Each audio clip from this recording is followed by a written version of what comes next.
Hello, मेरा नाम doctor अर्पित सैनी। मैं MBBS MD इंटरनल मेडिसिन और क्रिटिकल केयर देखता हूँ। अभी हम बात करने वाले हैं डायबिटीज़ मेलाइटस के बारे में। सबसे पहले डायबिटीज़ मेलाइटस होती क्या है? डायबिटीज़ अगर हम बात करें तो किस चीज़ की बीमारी है? ये सबसे पहले होती है आपकी इंसुलिन रेजिस्टेंस की वजह से। आजकल हम देखते हैं डायबिटीज़ इतनी कॉमन हो गई है कि OPD में अगर हमारे पास में 10 पेशेंट आते हैं तो 10 में से 5 पेशेंट को डायबिटीज़ है या फिर इंसुलिन रेजिस्टेंस पाया जाता है। अब इंसुलिन रेजिस्टेंस क्या होता है, डायबिटीज़ क्या होती है, क्या डिफरेंस है? अब जब हमारे अंदर मोटापा बहुत ज़्यादा बढ़ जाता है, हमारा BMI बहुत ज़्यादा होता है, 25 के ऊपर हमारा BMI होता है, ऐसी कंडीशन में जो हमारा इंसुलिन है वो प्रॉपर वर्क नहीं करता। जब इंसुलिन प्रॉपर वर्क नहीं करता, इसके वजह से जो हमारी ग्लूकोज ब्लड में है वो ग्लूकोज सेल्स के अंदर नहीं जा पाती और वो ब्लड स्ट्रीम में ही रुक जाती है, जिसकी वजह से हमारी शुगर रेज्ड आती है। जब हमारी शुगर बहुत ज़्यादा बढ़ी हुई होती है, ऐसे में होता क्या है, जो हमारे ऑर्गन्स हैं वो डैमेज होने शुरू हो जाते हैं। अब शुगर के अंदर कौन से ऑर्गन डैमेज होते हैं? शुगर के अंदर बेसिकली आपकी आंखों पे असर आता है, जिसको डायबिटिक रेटिनोपैथी बोलते हैं। आपकी नसों पे असर आता है, जिसको डायबिटिक न्यूरोपैथी बोलते हैं, जिसमें हाथों पैरों में झंझनाहट होती है, सुन्नपन उनके अंदर होता है। और तीसरी चीज़ होती है हमारी डायबिटिक नेफ्रोपैथी, जिसमें कि हमारे गुर्दों पे असर आना शुरू हो जाता है। जब हमारे गुर्दों पे असर आता है, जिसकी वजह से हमारे पेशाब में प्रोटीन बहुत ज़्यादा निकलते हैं और थोड़े टाइम बाद में गुर्दे ख़राब हो जाते हैं। और डायबिटीज़ क्या कर सकती है? डायबिटीज़ के वजह से हमारे हार्ट अटैक का खतरा बढ़ जाता है। डायबिटीज़ के वजह से हमारा ब्रेन स्ट्रोक का खतरा बढ़ जाता है। तो ये रही हमारी डायबिटीज़ और इसकी कॉम्प्लिकेशन। अब जानते हैं कि डायबिटीज़ होने के कारण क्या क्या होते हैं।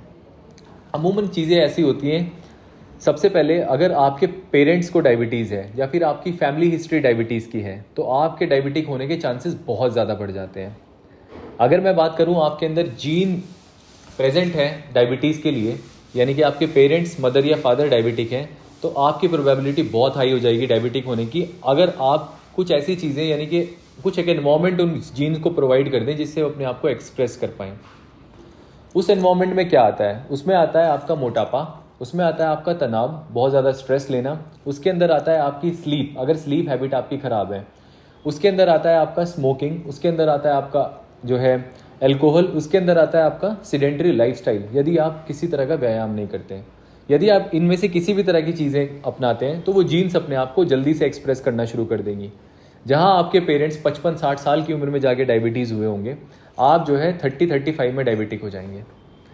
अब बात आती है हमारी शुगर से बचा कैसे जा सकता है। सिंपल है, शुगर से दो चीज़ें हैं, पहले बचा कैसे जा सकता है और अगर आपको डायबिटीज़ हो गई है तो उसको ठीक कैसे किया जा सकता है। सबसे पहले बात करते हैं शुगर से बचा कैसे जा सकता है। नंबर 1, अपनी लाइफ से स्ट्रेस खत्म करना है आपको। स्ट्रेस को ख़त्म करने की बहुत सारी चीज़ें हो सकती हैं। आप मेडिटेशन का सहारा ले सकते हैं, आप कोई हॉबीज़ परसू कर सकते हैं अपनी, आप किसी तरह की स्पोर्ट्स एक्टिविटी में इंडल्ज हो सकते हैं, अपनी फैमिली के साथ टाइम आप गुजार सकते हैं। वही चीज़ें अपना सॉल्ट इंटेक रेस्ट्रिक्ट करिए, आप अपने BP पे नियंत्रण रखिए, आप अपना वेट को मैनेज करिए। जो आपका BMI है इंडियंस के हिसाब से 23.5 से कम होना चाहिए आपका BMI। आप जो है अपना एल्कोहल और जो आपका स्मोकिंग है उसको रेस्ट्रिक्ट करना है आपको, बहुत ज़रूरी। और अपनी जो बेली फैट है उसको कम करेंगे। यदि आप ये सब चीज़ें करते हैं तो आप काफ़ी हद तक डायबिटीज़ से बचे रह सकते हैं। साथ ही साथ आपके खाने के अंदर अपना कार्बोहाइड्रेट का जो इंटेक है उसको कम करिए, सॉल्ट का इंटेक आप कम करिए।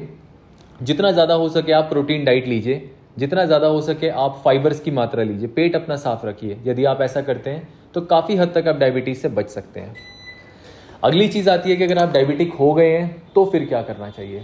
अगर आप डायबिटिक हो गए हैं तो फिर उसके मैनेजमेंट के लिए सिंपल है, आपको दवाइयों का सहारा लेना पड़ सकता है। सबसे पहले अपनी आप जांच कराएंगे HbA1c की। अगर आपका HbA1c 5.6 से ऊपर है, 5.6 से 6.5 के बीच में है, तो मतलब आप प्री डायबिटिक की रेंज में है। अगर 6.5 से ऊपर आपका HbA1c पहुंच जाता है तो मतलब आप डायबिटिक हैं। और अगर 6.5 से ऊपर है तो आपको मेडिकेशन लेनी पड़ेगी। अगर 5.6 से 6.5 तक है तो कहीं ना कहीं लाइफस्टाइल चेंजेस है जो मैंने अभी बताए हैं, उससे आप इसको मैनेज कर सकते हैं। अब करना क्या है? सबसे पहले बिल्कुल मोटा माटी हम बात करें, हाई ग्लाइसेमिक इंडेक्स जो फूड्स हैं उनका सेवन बंद कर दीजिए। खाना चबा के खाना है, भरपेट नहीं खाना, भूखे पेट नहीं रहना। खाना तीनों टाइम खाना है, एक छोटे छोटे अंतराल पे छोटा छोटा खाना लेते रहिए। इसके अंदर जो हाई ग्लाइसेमिक इंडेक्स फूड्स हैं वो नहीं लेने, लो ग्लाइसेमिक इंडेक्स फूड लेने हैं। जिस खाने का ग्लाइसेमिक लोड ज़्यादा है वो खाना भी आपको अवॉइड करना है, कम ग्लाइसेमिक लोड का खाना लेना है। कार्बोहाइड्रेट्स में अगर मैं बात करूँ तो कॉम्प्लेक्स कार्बोहाइड्रेट्स लेने हैं आपको, सिंपल कार्ब्स अवॉइड करने हैं।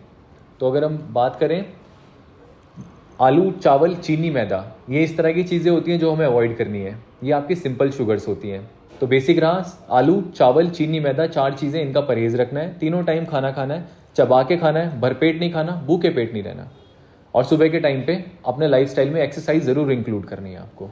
तो ये हमारा बेसिक डायबिटीज़ मैनेजमेंट का एक सिंपल प्रोसीजर हो गया है। Thank you so much. अगले वीडियो में फिर हम बात करेंगे किसी और चीज़ के बारे में।